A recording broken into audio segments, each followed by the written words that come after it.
उसने श्यामा को पानी लाने को कहा और स्वयं ड्राइंग रूम के दरवाजे पर खड़ी हो गई। अंदर पहुंचते ही अभिनव ने बुजुर्ग के पैर छुए। वे गदगद स्वर में बोले, जीते रहो बेटा, कैसे हो? अभिनव उनके पास बैठते हुए बोला, मैं ठीक हूँ बाबूजी, आप बताइए। वे उदास स्वर में बोले, अपनी बारी का इंतज़ार कर रहा हूँ। जब से तुम्हारी आंटी गई हैं बिल्कुल अकेला हो गया हूँ। सब कुछ बेचकर बनारस जा रहा हूँ, वहीं आखिरी समय गुजारने का सोच रहा हूँ। अभिनव दुखी स्वर में बोला, आप मेरे पास रहो, कोई परेशानी नहीं होगी। बुजुर्ग बोले, नहीं बेटा, अब बंधन से मुक्त होकर हरि नाम लूँगा। बहुत मुश्किल से तुम्हारा पता निकाला और तुमसे मिलने चला आया। तुमने शादी कर ली क्या? अभिनव ने हाँ में सिर हिलाते हुए नीलम को आवाज़ लगाई। नीलम अंदर आके दिनेश के पैर छुए, आशीर्वाद देते हुए बोले, बहुत अच्छा किया, बड़ी सुशील लड़की लग रही है। अभिनव बोला, आप थक गए होंगे, खाना लगवा देता हूँ, फिर आराम कीजिए।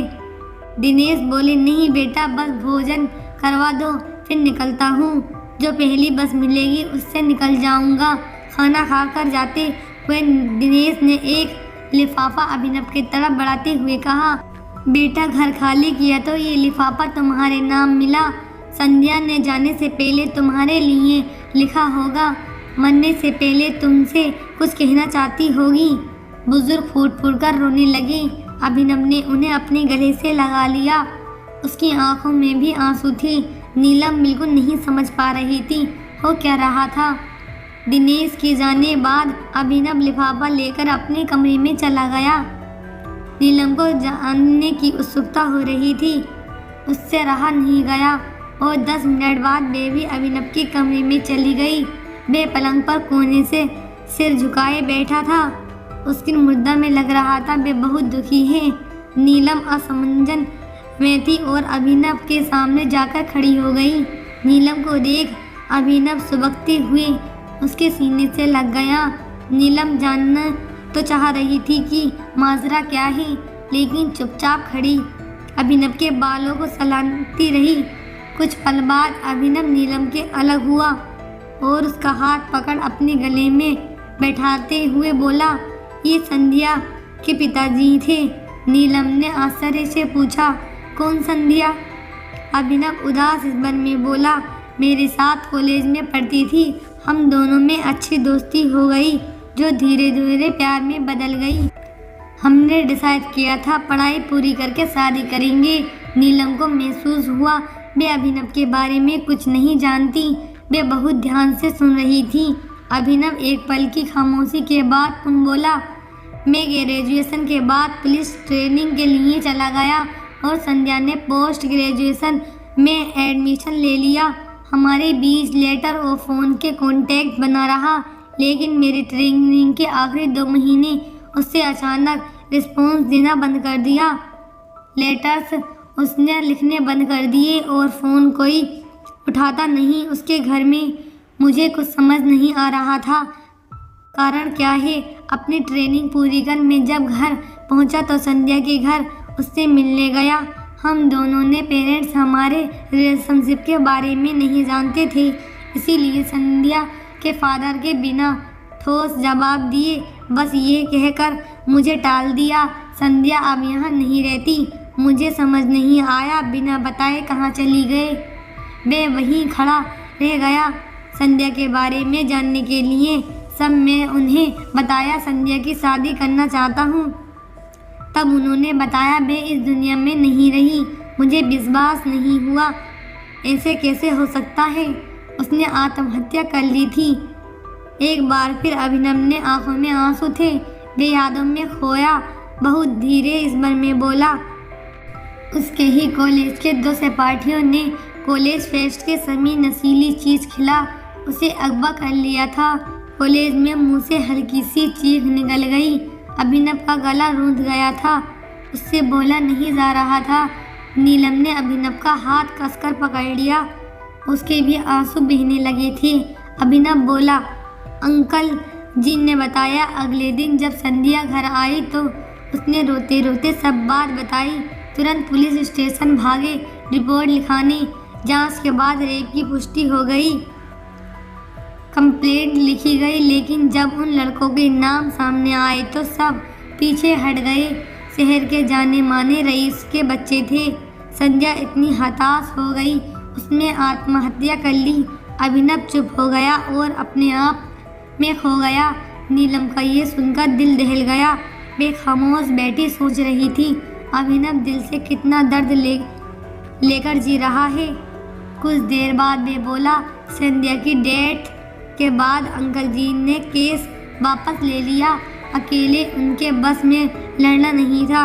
आंटी जी बेटी के गम में बीमार रहने लगी। संध्या उनकी इकलौती संतान थी। जब मुझे ये सब पता चला तो मैंने वापस केस खुलवाया, उन दोनों लड़कों को सजा दिलवाई।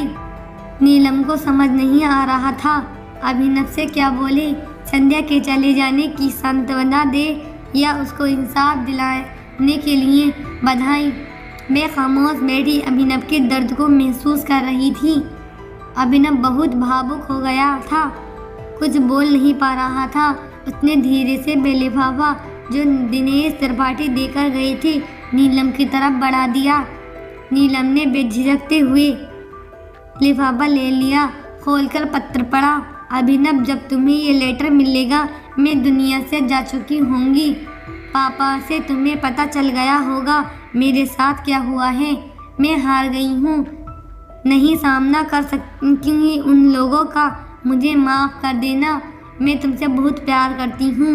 भविष्य में तुम्हारे साथ जीना चाहती थी, लेकिन मेरी आत्मा और शरीर दोनों को उन दरिंदों ने रौंद दिया। मैं तुम्हारे लायक नहीं रही हूँ। तुम्हें कुछ नहीं बताया जानती हूँ। तुम अपनी ट्रेनिंग छोड़कर तुरंत आ जाओगी। मैं तुम्हारा भविष्य खराब नहीं करना चाहती हूँ। मुझे पूरी उम्मीद है तुम जिंदगी में बहुत सफल होगे। तुम्हें एक समझदार और हिम्मती जीवन साथी मिलेगी, मेरी तरह डरपोक नहीं। तो हमेशा खुश रहना, मुझे माफ़ कर देना और भूल जाना। नीलम संध्या का पत्र पढ़कर सबकने लगी।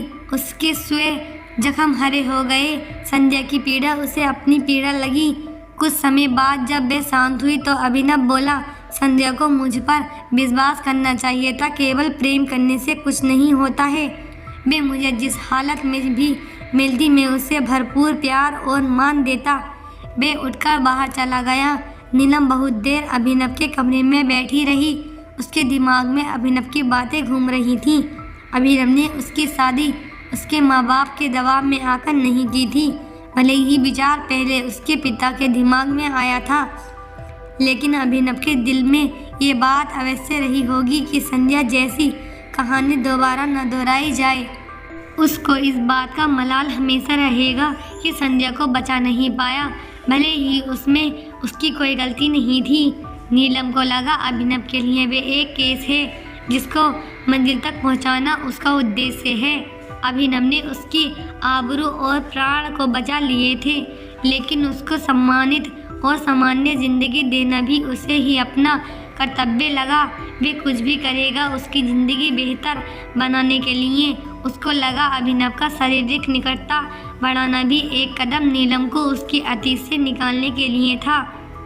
उसके प्रति कोई शारीरिक आकर्षण महसूस नहीं करता, वह तो बस नीलम को उसके डर और अतीत से निकालने की कोशिश कर रहा है। उसे शर्मिंदगी महसूस हो रही थी। उसने अभिनव को गलत समझा। कायदे से उसे स्वयं अभिनव की मदद करनी चाहिए, अपने आप को अंधेरी खाई में से निकालने में। रात को दोनों चुपचाप खाना खाते रहे, अपने अपने ख्यालों में, एक दूसरे से कुछ नहीं बोले। नीलम को रात भर नींद नहीं आई। उसके दिमाग में उथल पुथल रही। बार बार अभिनव का उदास चेहरा आंखों में आगे घूम जाता। कितनी यादें और दर्द उसके सीने में दफन थे और उसने कभी जाहिर नहीं किया।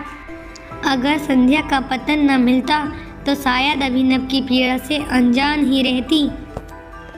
दोस्तों, मुझे समझ नहीं आता कि आप लोग सब्सक्राइब बटन पहचानते नहीं या बटन दबाना भूल जाते हैं और लाइक भी कम आते हैं। इस पार्ट में मुझे 500 लाइक चाहिए और 500 सब्सक्राइब, नहीं तो मेरी मेहनत बेकार जाएगी।